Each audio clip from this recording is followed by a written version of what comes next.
Hi everyone, it's Don and I hope you're having a fantastic day. Well, Holland Americas Rotterdam has had some big troubles with their crew lately and some crew members not doing too well on board. Port Canaveral is going ahead with their cruise expansion to get it up and running for the 2026-2027 season, but the cruise terminal they're building will operate different than the other three terminals there, and I'll explain what they're going to do a little bit different. We also have some things if you're Canadian and you're waiting for your Princess Medallion, it might be a little bit delayed. Today's video is brought to you by Private Internet Access. Well, as many of you have been following along on my adventures, you know I just got back from the Sun Princess in Italy. Well, I came across a couple who had told me their story about they arrived in Barcelona to get on the cruise ship, and when they went to take the taxi in the morning, their credit card was declined.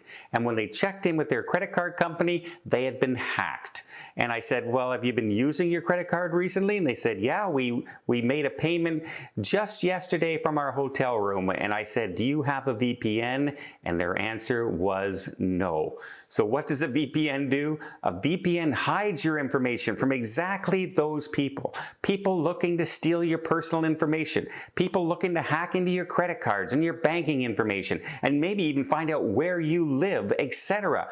That's what a VPN does. It makes it look like you're in a completely different area and hides all your information.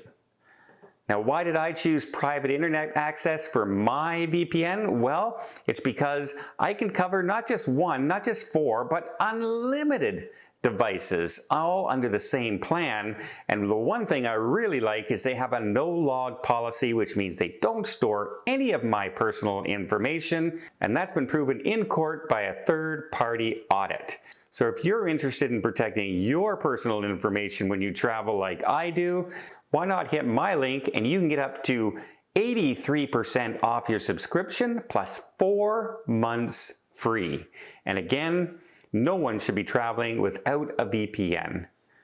Thanks again, Private Internet Access, for sponsoring this video. So I recently reported that a crew member went overboard on Holland Americas Rotterdam. The search was ineffective, shall we say. Unfortunately, they did not find the gentleman. The search has been called off, but apparently there's been some other incidences on board with the crew members. So on Saturday, April 13th, while they were embarking and everything, they left port. And later on that night, there was an emergency where they said they had to evacuate a crew member who was seriously ill. Not unusual that they will evacuate crew members or passengers who are sick and that, but this happened literally hours after a gentleman just went overboard.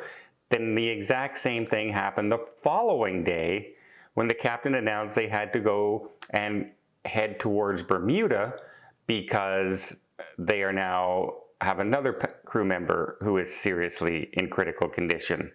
So that's 2 critical condition crew members and 1 man overboard on the same ship within a week of each other. Very unusual. I really hope that the crew members are doing well. Condolences again to the crew, the family and friends of the gentleman or the crew member who is missing. We're still not identified who that crew member was yet. They are still notifying family and stuff like that. But yeah, the crew on board, I've sailed on this ship numerous times now, and I made quite a few friends on board, and I just hope everyone on board is recovering and doing well. Next, Port Canaveral is coming out, and they're saying, yep, we're moving ahead with that expansion that we're doing in Port Canaveral in Orlando. It's going to become much bigger if once they get a 4th terminal. Imagine how, I mean, it's already competing with Miami now. It keeps flipping back and forth. Who's the bigger terminal? Well, wait till they get a 4th one. It's going to get even tougher to surpass them, but they're going to operate this terminal a little different than the way they operate the others. You see, the other terminals that are there right now are cruise line owned. Carnival owns it, Royal Caribbean owns it. They own their own terminals there and they run their own ships. So for instance, Carnival, they can run Holland Carnival, they could run Princess, they can run any of the ships that they own. Royal Caribbean does the same, and we have NCL that would do the same. But this terminal, they're not giving it out to a cruise line. It's not going to be cruise line specific.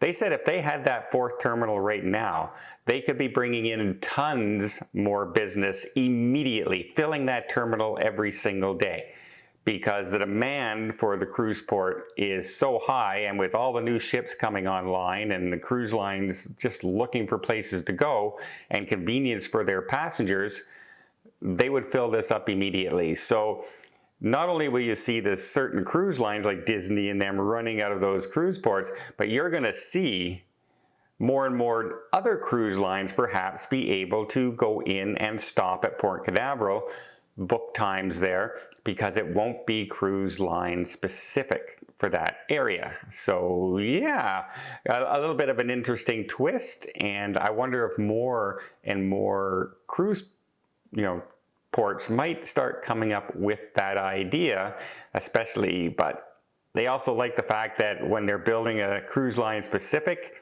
terminal, that's when the cruise lines guarantee that they're going to be there for a certain amount of time, like in Galveston with MSC, when MSC said, yep, you help us build a terminal here and give us this stuff, we will guarantee we're going to put a ship there for at least 20 years. So it makes a big difference. But yeah, I'm curious to see what kind of ships start showing up at Port Canaveral when they open up this new terminal in 2026. And it's supposed to be huge, supposed to be beautiful. I can imagine what it's going to be like. And now how about you're finally a Canadian, you're going on a Princess cruise ship, and about 4 or 5 months ago they announced, hey, Canadians, you can now get your medallion mailed to you like the United States can. And people were going, finally, especially when they started charging for the medallion if you didn't have Princess Plus or Princess Premier. Well, apparently there's been a little bit of a mix-up.